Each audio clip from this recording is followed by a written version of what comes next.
Oh, hi, adventurer. Welcome back to Underdark Cellars. Today, we are doing some fun and festive and very easy DIY Christmas gifts. Because let's face it, this year has been economically very difficult for most, if not all of us. These are things that you can do with stuff you probably have lying around your house or that will cost very little, and they're also very easy, so you don't have to worry about skill being a big part of this. So let's go ahead and get started. Okay, so the first one we're doing is some herbed salt.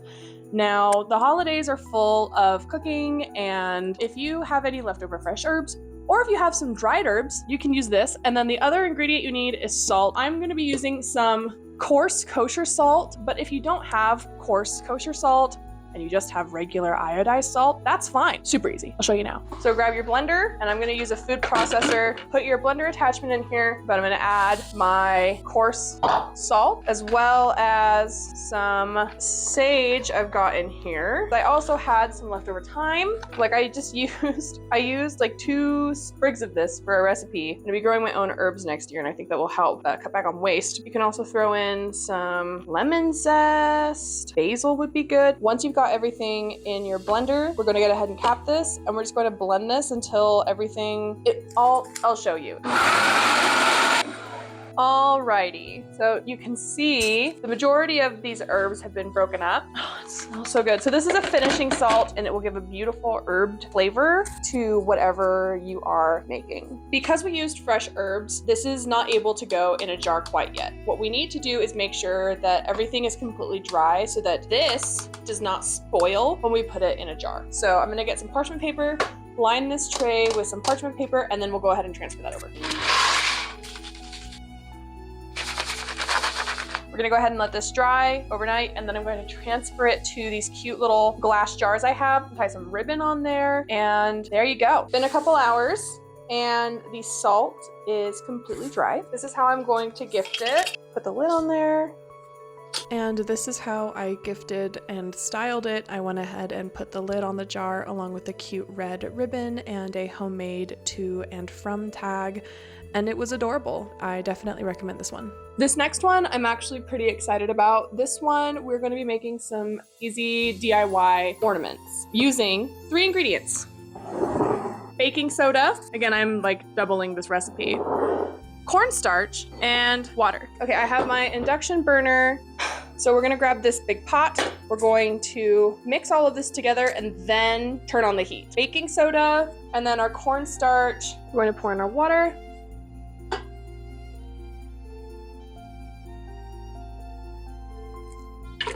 I hope you can see it, but it's just kind of this glue consistency right now. While this heats up, I'm actually gonna get out another large bowl, and you'll see it's starting to clump up on the bottom. So we're just gonna keep working this. We don't want this to sit still.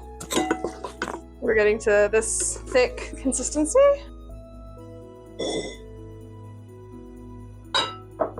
So we're gonna let this cool completely, and we will use the rolled out dough and some cookie cutters to shape our cute little ornaments. This is cooled. I'm gonna open our cornstarch. We're just gonna sprinkle a little bit on the counter. This will just help the dough not stick. Out you go. I'm not using my French rolling pin, I'm using my marble rolling pin. We're just gonna roll this out nice and thin. I'm gonna cut out a couple little circles.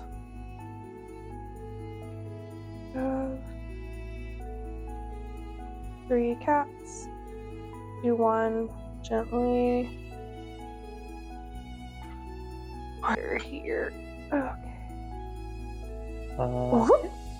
Let them dry overnight. So it's been 24 hours, wearing a different apron. Hello, because I have cat hair all over me because Kara's being very helpful. So you'll see this is how they dried. So they're pretty cute. There's a couple imperfections along the outside, but I'm just gonna take a piece of fine grit sandpaper. You don't have to, but I just kind of want to even this out just a little. But it's really easy because it's just cornstarch, baking soda, and water. It's not something super coarse like wood.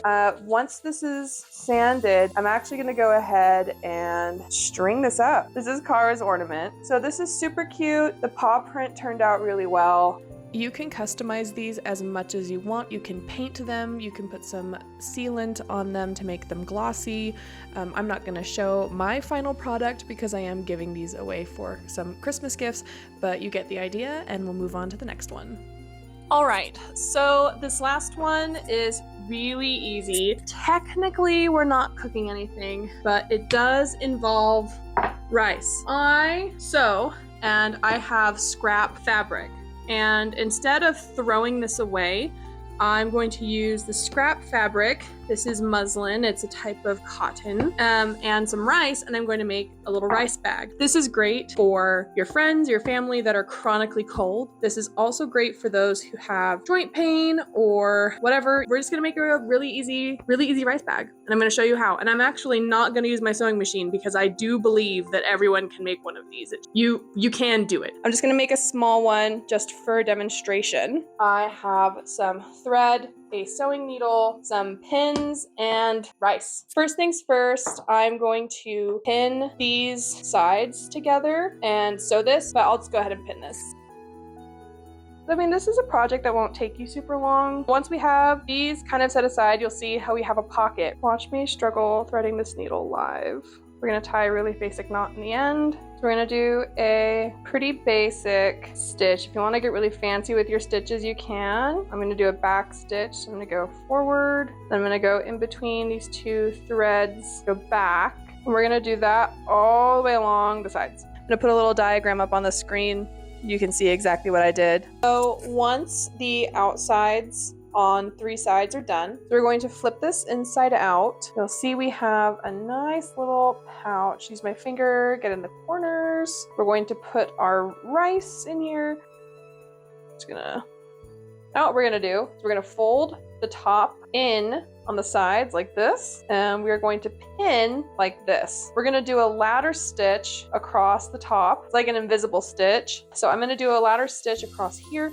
I'll put a diagram up and I'll get started so you can see how I do that. I need more thread on this guy in order to do that first. So I ended up using the cup to hold the rice bag. You will see though that there's no clear seam on the outside, but check it out. So this is shut and we have our little rice bag. This took me an hour to hand sew. If you have a sewing machine, this can take you 5 minutes. So you can use whatever fabric you want. I just used scraps of what I had, but this you can heat up for a couple minutes in the microwave, and you'll have a nice little heating pad. I hope these 3 super easy DIY Christmas gifts will provide you some ideas if you are on a budget like myself. You can always just make these your own and change them up, but this will give you a base point from which to get started. So that brings us to the end of the video. If you liked what you saw, smash that like button. If you have any comments, questions, or suggestions, drop those down below. If you're not subscribed, please subscribe and ring the bell for notifications so you're the first to know when new videos go live. Do something nice for someone else and take care of yourselves. It is rough out there. And with that, I will see you next time. Bye-bye.